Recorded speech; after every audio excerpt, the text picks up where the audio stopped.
Welcome to today's PAWSCAST. Hi, everybody, and welcome to the Safe Office's PAWSCAST. Today, we're talking about addiction and how that can affect the college experience. I'm Dr. Amanda Vanderveer, and I'm joined today by James. Now, we are maintaining the anonymity of James because he is a member of Alcoholics Anonymous, and that's part of the program.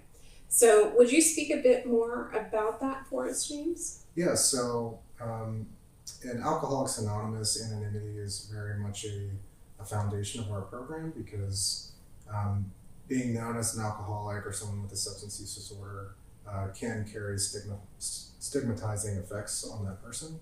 But we are also, it's very important that we don't act as individual representatives of the program. Because the program does work when people work it. And for me, I can stop working this program, I can stop using the tools and connections that I have from Alcoholics Anonymous, and I can go back out at any time. So if that happens, and I become kind of a representative of AA, then that can lead to some people maybe thinking that AA doesn't work. Yeah. When the reality is it's really, it was my doing that got me in that situation. So, so we advocate for everybody who's a member of AA to maintain personal anonymity at the levels of press, radio, and film. Yeah. So that's a very important part, and that's why we have his identity blocked out. Now, experimentation with drugs and alcohol seems to be the norm on college campuses. If you check out the movies, you guys have watched movies and TV shows, you hear music and stuff like that. But in reality, that's not the norm. If you question that, and I know you're like, oh, that's the norm here on campus, Mandy. Well, let me tell you. We have the FSU Maryland College Alcohol Survey from 2022, that's last year. It's available on our Safe Office website under resources. You can check it out. So anyway, some people struggle with alcohol, and that does happen. Some people struggle with alcohol and drug use during the college experience. Binge drinking is a thing, and that can lead to greater levels of addiction towards alcohol, towards other drugs. So James is here to give us a perspective on how struggling with drugs and alcohol may be experienced by a college student. So, James, can you please tell us about your college experience? How did you drug and alcohol? Did you use drugs? Yeah, so drugs were a part of my life, but alcohol was always the precursor to any drugs being used. So, alcohol was always the primary. Yeah, people say like drug of choice. That's my drug of choice. Right. Yeah, that's correct. And really how it progressed for me was, I started drinking before I got to college and high school. So like a lot of people who are at that stage in their life in high school, they're trying to, fit in and be the life of the party and be able to talk to people and be social. And, for me, I always struggled in those areas. I'm a pretty introverted and quiet person naturally. And growing up, I always felt like I had difficulty in kind of starting relationships with people and kind of being that person. And when I started drinking alcohol, all of that went away. I was able to be that social person and that fun person and talk to girls and do what I wanted to do. And I carried that on with me when I got to college at 18. Like a lot of students, I got to college right out of high school, living in the dorms. And pretty much when I lived in the dorms, it was like the norm, drinking alcohol, using drugs, partying, and I loved that. That's what I thought the college experience was supposed to be about, rather than getting a degree and starting your life and starting a career. That's what you're paying for. Yeah, that's what we're paying for. And for me, that my priorities were not there. It was really easy for me to slip into that party life and find those people who wanted to drink all the time and party, and as a result, it totally ruined my college opportunities. At least when I was drinking. Yeah. So how did it progress? How did your drinking and drug use progress to the point where it ruined your college abilities? So for me, it was pretty quick actually. So in my first semester, Well, I should say to start, it's surprising I even got into college in the first place because I was not a good student in high school. I don't know how I got into college, but They saw potential. yeah, this is all potential. Numbers must have been down. I don't know, but it happened pretty quickly for me. My first semester in college was actually not that bad. I had like a 3.0 GPA and got better grades than I did even when I was in high school because there was always something within me that was excited about going to college. I was a first generation college student. All of my family members had either lived in poverty or had been involved in the criminal justice system or joined the military. It was either those two options. And I was the first to go to college. So I was very excited about it when I got in, but after that first semester, the drinking and partying really just took over immediately. I was getting D's and F's, withdrawing from classes, and I think I was only in college my first time around maybe a year and a half, and all the semesters after that continued the same, getting D's and F's, getting on academic probation, and then eventually I dropped out of college, and my drinking just continued to get worse and worse from there, hanging out with, kind of transitioning away from hanging out with mostly college students to kind of adults who were kind of in, sketchy parts of the world, and really my life as a college student kind of drifted away very quickly. Even by the time I was 21, it was like I wasn't even really a college student anymore. At the time, you should have been graduating. Exactly. Yeah. And I tried to go back to college a second time and barely even made it through the semester. My drinking at that point was really, really on the high end and withdrew from classes, failed out, and then from there, I thought that college was just kind of like a missed opportunity for me. And it all stemmed from my partying and drinking. Yeah. Wow. So, what was that like for you as a college student when you were drinking and using? That sounds like a very stressful situation where like you're missing. I'm assuming you're missing deadlines for papers and failing tests and stuff like that. Yeah, that was pretty much the name of the game. I mean, by the second semester when college really started to go downhill for me, it was just, it started out as kind of like skipping some classes and like kind of missing some assignments and, just not really prioritizing my time with it and more just prioritizing my time with my friends. There were other students who were maybe like part-time or had different schedules than me, so they'd be out earlier, so I'd skip a class to go hang out with them. And then but that builds up very quickly in a semester. If you spend the first month of your semester not doing any of the assignments, not showing up to class, not being there for lectures, that's pretty much going to spell out how the rest of your semester is going to go, because you build the foundation of what you need to know that semester in those first couple months, and then you build from that. And it's impossible to, even if for me, like halfway through the semester, even if I try to be catching up with work, I didn't get the core knowledge that I got in the first place from the beginning. So it was kind of like this never-ending cycle of just, kind of showing up, not really showing up, not doing my assignments, not getting tutoring, not getting the support I needed. And it was hard for me because, and I think it's hard for a lot of people who identify as an alcoholic, like I do, because my peers were almost drinking as much as I was, and were almost partying as much as I was. Somehow they were still getting to the library and doing their assignments and taking care of their responsibilities. But that was just a single difference, I think, in what I was doing. I was just not doing any of the assignments or doing the work, and was just doing the drinking and the partying with them. But behind the scenes, they're passing their classes, they're getting closer to graduation, and I'm failing classes, withdrawing from classes, and eventually dropping out. So, it was just really challenging for me it took a while for me to identify that alcohol was at the core of the problem. It was really, I blamed everyone else for what was going on with me. The teachers weren't good enough, the professors, I didn't like their teaching style, or I struggled in high school, or I always struggled as a student growing up. So, it took a while for me to take responsibility of that, and it cost me a lot of time in college. Yeah, I can understand that. So, was there a point where you recognized, okay, this is a problem, and I need to do something about it? Yeah, so I think there were a few points where I recognized that I might be an alcoholic, or at the very least, alcohol had become a problem for me. Yeah.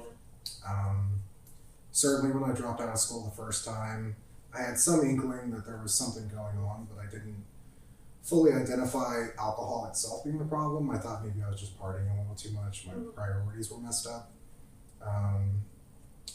And then a little later down the road, I dropped out again the second time, and then I had kind of a clearer idea that like maybe alcohol had caused it, because by that time I was like drinking first thing in the morning, and had to drink throughout the day, and and by the time I ended living in that city where I was going to college, I was like living in a trap house with several people. Didn't even have a bed. I was sleeping on like clothes and a mat. There were people in and out of the house all the time who I didn't know. There were people I knew who were dangerous who were coming in this house, and like I said, sounds like a very scary situation. It was really scary, and it seemed like one second I was like a college student living in the dorms and living the college life, and then the next second, just a couple of years later, I'm living in this house with all these people I don't know in this really dangerous situation. And I had kind of a moment of clarity, I think at that point, that my life was going downhill really quickly, and I knew the drinking had something to do with it. And then I moved to Maryland to live with my family, because I knew my life was spiraling out of control. And then for a while I was in denial of my alcoholism until the year I got sober, and I was hospitalized a couple of times, and one of those times I almost died. I came very close to losing my life, and that was probably the biggest wake-up call I had, that this isn't just about losing jobs or dropping out of school or anything. Like, I almost died from this. And that was kind of the start of me trying to get sober. Yeah. Wow. And I don't think people recognize how dangerous alcohol is. It is a deadly drug, and it can kill you. So when you realized, okay, this is a problem, I need to do something about it, what did you try? What solutions did you look into? Yeah, so in the beginning it was really, I tried every solution except to stop drinking. Yeah. So, I tried the weekend plan where I was going to be a weekend warrior, and I was only going to drink on Saturdays and Sundays, and then it would turn into, okay, I'm only going to drink in the evenings. I'm not going to drink in the morning or during the day. I drank liquor primarily, so then I tried switching to drinking less strong liquor, beer, wine. And no matter what I tried, it would last maybe a couple days. I'd be right back at the level I was drinking before. It wasn't until I almost lost my life that I started exploring the idea of stopping drinking. And I started exploring, AA meetings and possible treatment options, but nothing had really hit until I hit my personal bottom, my spiritual bottom, where the fear of drinking and living that life had become stronger than the desire to drink. And then my final solution was eventually, inpatient treatment and then going to AA. Yeah. And that's something we say in the mental health field, that the fear of change has to become less than the pain of change. I'll get it. The pain of change has to become less than the pain of staying the same. And it sounds like that's exactly what you're describing, that, living that life had become completely painful and a horrible existence. Yep. It sounds really scary. So what worked for you? You said inpatient and then AA meetings. Can you talk a little bit about that? Yeah, so I've been hospitalized a couple of times the year that I had gotten sober. The second time I was hospitalized, the less serious time, was when I was getting a little bit more serious about trying to get sober. And that's when I learned that it's actually very unsafe for somebody who has alcoholism to stop drinking on their own. Yes. I learned that there's only two substances you can actually die from withdrawing, and that's alcohol and benzos. So the doctors told me that they highly recommended that I do it in an inpatient setting, because I could have seizures, I could die, there's a number of things that could happen if I just tried to just stop drinking altogether. So, and another part of me with inpatient treatment was that I knew I had to be taken out of my element for a little bit of time. If I had access to my car, access to money, access to a person, I was going to get alcohol. It didn't matter. The compulsion to drink was just so strong that I knew if I was in my regular environment that I was gonna drink again, because I had tried that experiment several times before I finally got sober and it didn't work. So I checked myself into an inpatient program, 28 days, and made a lot of breakthroughs in that program. I had a really great counselor in there who, even in that short amount of time, was able to really dive into a lot of different elements of my alcoholism. And, that's when I really started to figure out that there were reasons why I was drinking like I was, and what I ended up figuring out was there were unresolved traumas that I hadn't worked through, adverse childhood experiences that I went through, a list of resentments and all sorts of family issues that I had, that I've never worked through those things. I was carrying around those things with me everywhere that I went. And I had no idea how much pain I was in until I started exploring those things with a counselor in there. And so I made a lot of breakthroughs in there and really got a good foundation of kind of what I thought I needed to work on when I got out of there. But then the real work started when I got out of inpatient treatment. I wasn't being, when you're in that program, you're woken up at a specific time, you have programs all day, counseling. Very structured. Yeah, it's very structured. So when you get out, it's like, then you got to walk the walk, you got to actually do it. And they recommended AA to me, and that's what I did. I went to my first AA meeting the day I got out of rehab, and did everything that they suggested that I do in AA. I got a sponsor, I got a home group, which is just a group that you regularly go to. Usually you'll get a service position at that group, like you'll make the coffee or you'll greet people or put out materials. And I worked the 12 steps of AA, which was fundamental in me getting sober, and relates a lot to a lot of those issues that I started working through with my counselor and starting to kind of just take stock of my life and figure out why am I drinking like I'm drinking.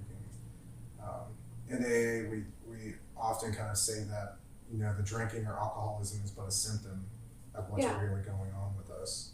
And I relate with that a lot. It was, I started drinking because it was the fun thing to do. It was something to have fun and make friends and have good times and go to concerts and all that. But really what my drinking was about was trying to escape reality.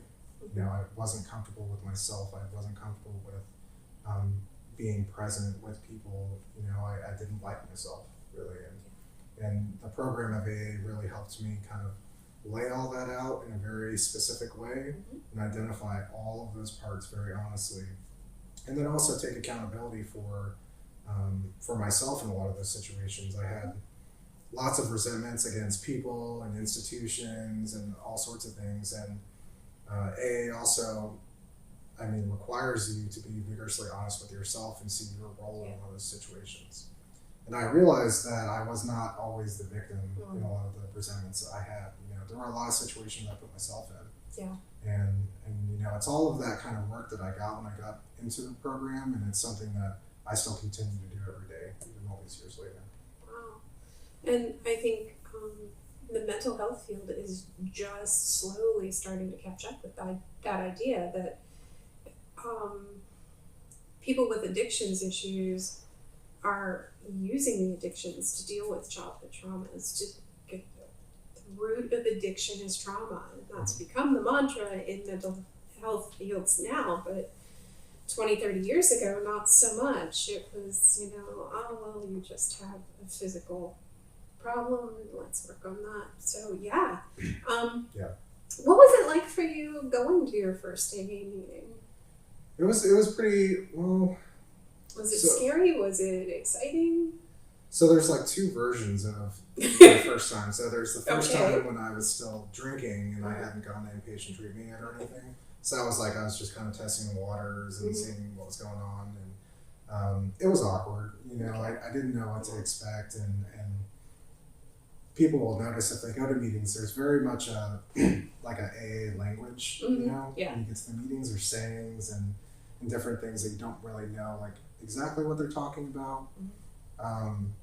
But what I did enjoy was the kind of camaraderie that there was and the sense of community. When I went to these meetings, people came up and talked to me and wanted to see how I was doing, and because most of the time people are going to know if you haven't been to that meeting before, especially in that kind of smaller area. So they go out of their way to give you their phone number. You know, they offer for you to call them anytime if you have anything going on. And that made me a little uncomfortable at first because by that stage of my drinking, I was very antisocial, and alcohol had done the exact opposite for me in the end of being a social person. I wanted to be isolated as much as possible. But after I did treatment and I kind of had this new sense of direction of, you know, what I needed to work on, it was great. I got phone numbers from all sorts of men who, you know, offered, they said, call day or night, anytime. If you think you're going to pick up a drink, call me. And that's what they do in the fellowship for men and women. Usually they, you know, you stay with the same sex, or, you know, however you identify, whatever's most comfortable for you.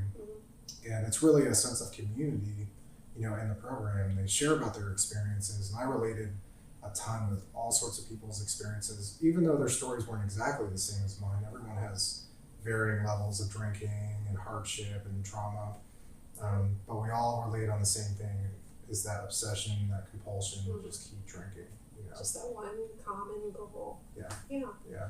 So, and, you know, so it was a little awkward at first, but the people of AA are some of the nicest people in the world.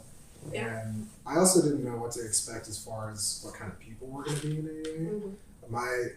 My thought behind it was like, maybe there's like a bunch of grumpy old men. And not saying, I've gone to some meetings where it's there like, are a few, but you know, I go to meetings and you have people from all walks of life going to these meetings: doctors, lawyers, teachers, people working out in the community, people who are homeless, people who are in treatment at that time. Really, I mean, there's some people, if you just met them out in the community, you would never guess in a million years that they were part of AA. And that's also a beautiful thing about the program too. And when you're in it for a while and get to know the people, you know, I'll run into AA members all the time. I'll go to the store or the bank and I kind of run into someone, and you know, we don't talk about, you know, our like AA meetings specifically, but we'll catch up with each other and kind of see how we're doing. And you know, even in different jobs I've had where I felt like I was kind of the low guy in the totem pole, and I was new and uncomfortable, and sometimes people can kind of pick up on the language that you use and figure out that you're a fellow AA person. And I've had that happen at actually very high levels of jobs that I've had.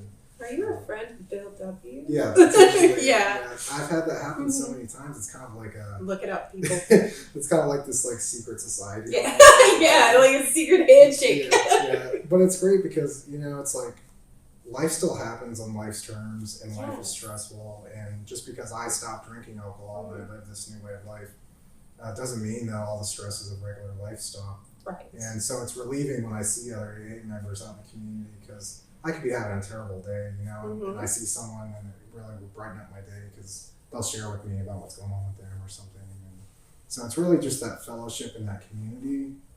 I mean, that's really the primary reason why I've been able to stay sober and maintain my sobriety and really get a ton of gifts, you know, in my life now. Yeah.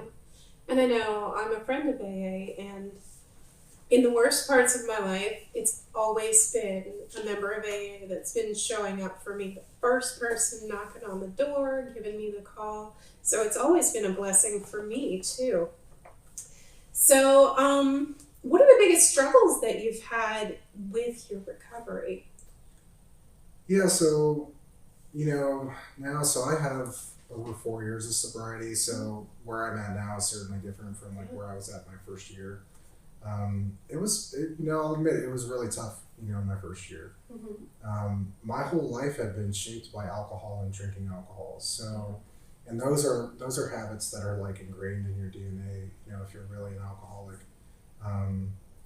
You know, and also alcohol is so ingrained in our culture and our society in America that you don't realize how much alcohol is everywhere until you stop drinking. You know, restaurants and parties and gatherings and concerts and Baked in food. Yeah, it's everywhere, and like Thanksgiving and Christmas and visiting family, and you have all these challenges where you got to navigate these drinking challenges where you're gonna maintain your sobriety.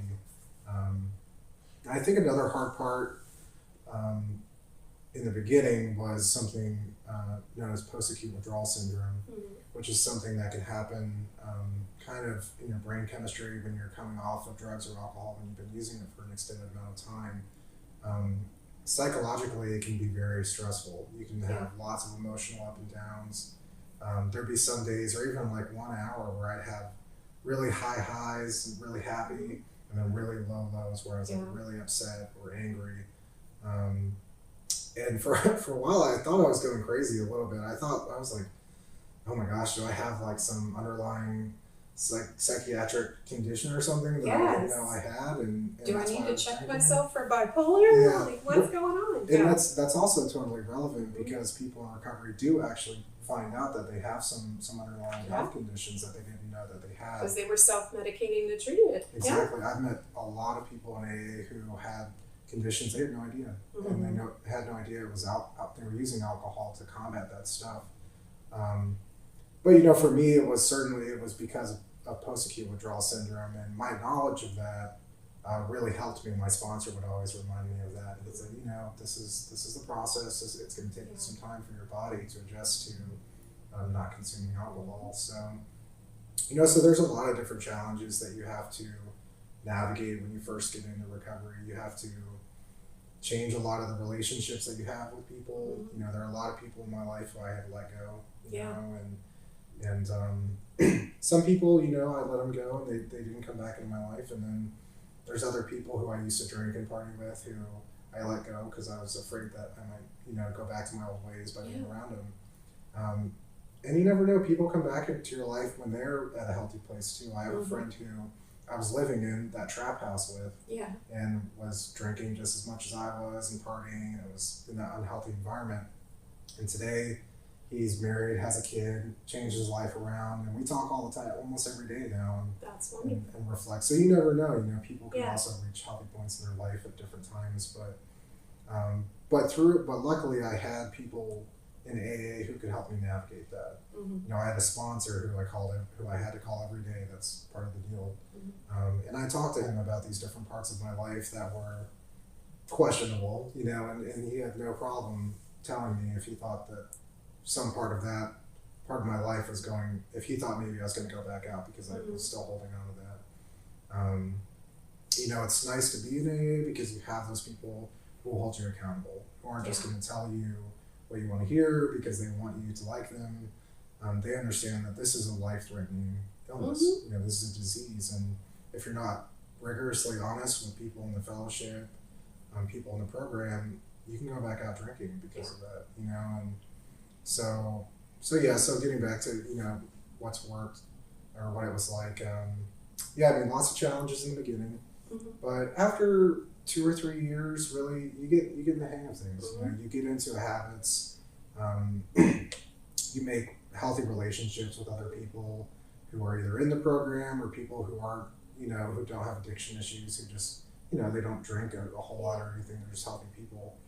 And you kind of move on, with your life, but you continue to work on things. Like I still go to meetings every week, several a week.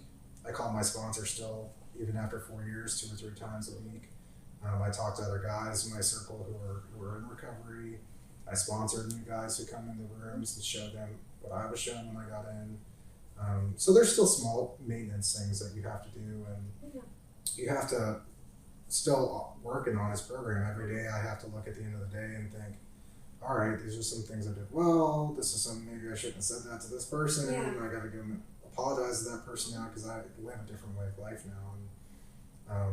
But really, it's not a ton of work to maintain my sobriety now. And I talk with my sponsor about that all the time. Like, go to a meeting, go to meetings, call some people in the program, call your sponsor, be of service to other people when you can be.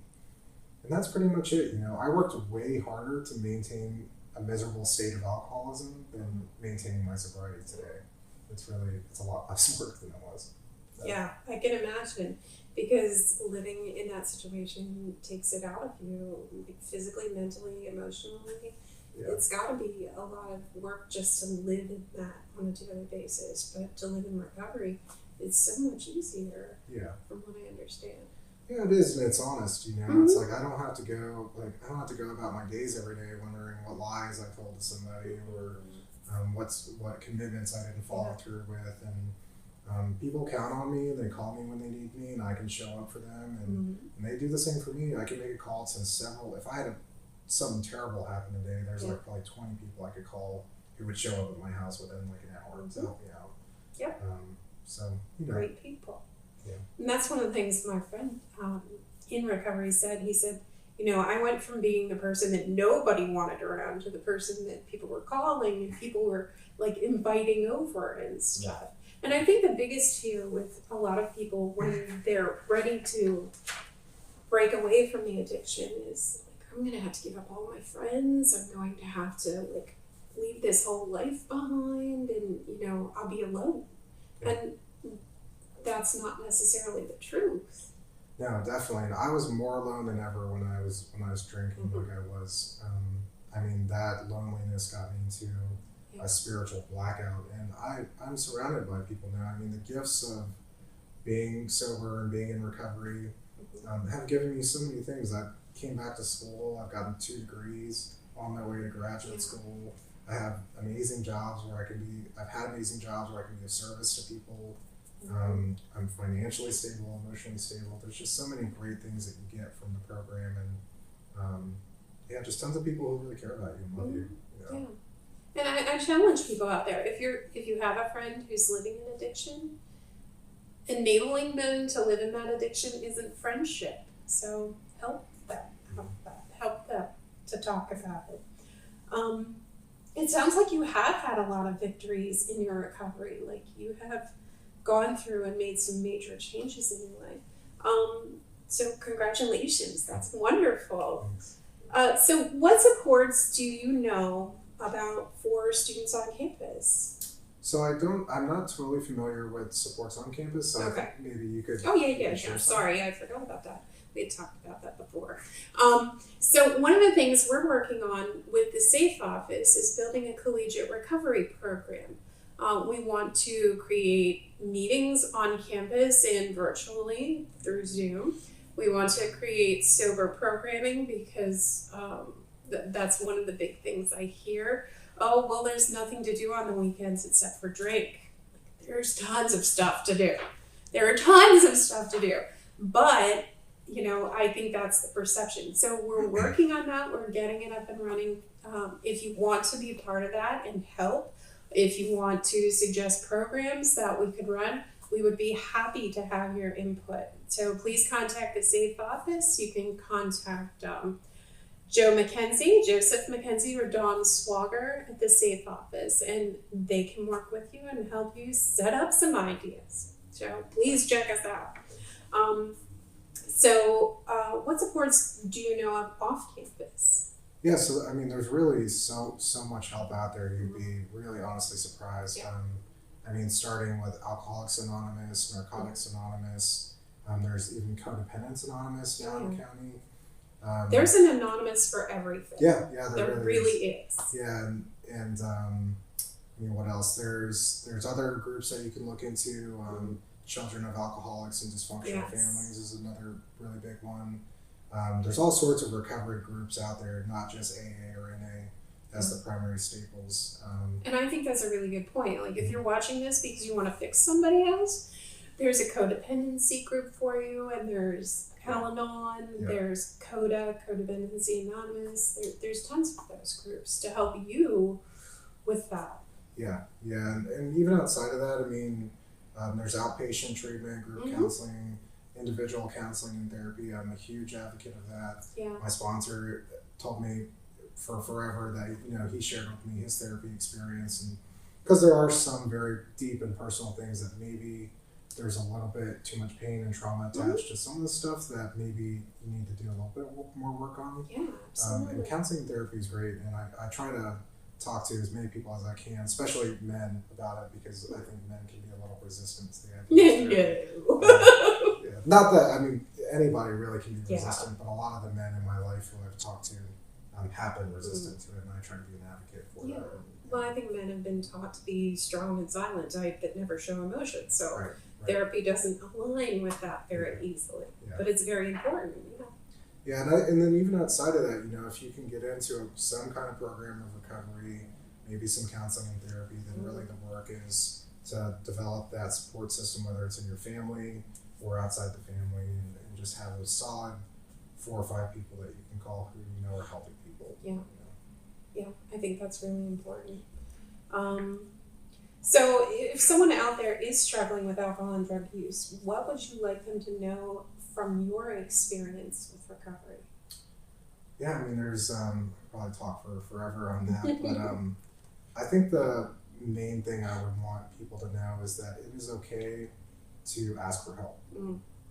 I grew up in a family, I grew up in a military family and a tough family where asking for help was not okay, where you had to pull yourself up by your bootstraps and you just had to figure your problems out, especially being a male. That was very much like taught to me growing up. But really for a lot of people are raised like that. And there's so much support out there for anybody who is seeking help. Mm-hmm. And I think the other thing I'd like to let people know is that no matter what you've done, because a lot of, if you're in addiction, if you're in alcoholism, you've probably made some mistakes. You've probably done some wrong to somebody, and there's probably a lot of wreckage from your past. And I know I was incredibly shocked at how welcoming people were to me, so welcomed me back into their lives when I changed my life around. There were a lot of relationships that I had ruined. There were a lot of things that I did that I thought were unforgivable. And, I made amends to a lot of the people, from when I got into recovery. And it's really, really surprising. I didn't give people enough benefit as far as their opportunity to show compassion, and so reach out for help. It's never too late. There's people will help you. People will respect you for doing what you need to do. And there might be some tough parts where maybe you got to cut some people out, cut some situations out of your life, but the rewards are there. My only dream of when I stopped drinking was that I was just going to be able to stop drinking alcohol. That was it. I didn't want to die from alcoholism. I didn't want to die from addiction. I just wanted to be able to not drink. Yeah. But then what I ended up getting in return from that is I couldn't have planned for any of the stuff that I have in my life now. I mean, I really couldn't have. And I know that experience is shared by a lot of people who are in recovery. Yeah, I've heard that many a time. My life is so much better now. Yeah. So is there anything else you would like to add that we didn't cover? Oh, I think that's everything. Just, if you have a problem with alcohol, the only requirement to be a member of Alcoholics Anonymous is a desire to stop drinking. Yeah. That's it. Bring a dollar. So even if you don't know if you're like a full alcoholic or if you are just struggling with drinking a little bit and need a break, Yeah, go to a meeting, check it out, talk to some people. Some people probably want to talk to you and just get to know you a little bit and take that first step. I know, my life is beyond what I could have ever planned on being changed, the level of how much it's changed just because I decided to take that step. Thank you. Thank you so much for coming in today, James, and talking about addictions with us and what your experience, strength and hope is with recovery. If anyone out there is struggling with addiction, please reach out to any of the resources we've listed. You can go to CAPS, you can come to the SAFE office. We are more than happy to help and connect you with stuff. We have meetings lists available, so we're ready to help. And you can do meetings virtually, you can do text meetings, you can do phone call meetings, you can do in-person meetings. So you can get on the Zoom, people, you can do it from your dorm room. So thank you all for watching the PAWSCAST on addiction. And please check out the other topics we're covering. We are also going to be bringing in Marcy from the CAPS office to talk about addiction from a mental health perspective. So I hope you'll tune into that too. Thanks, everybody.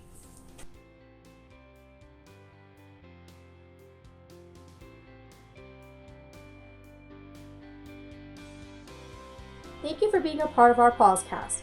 This Health and Wellness podcast is brought to you by the Prevention Center and Peer Education Network at Frostburg State University.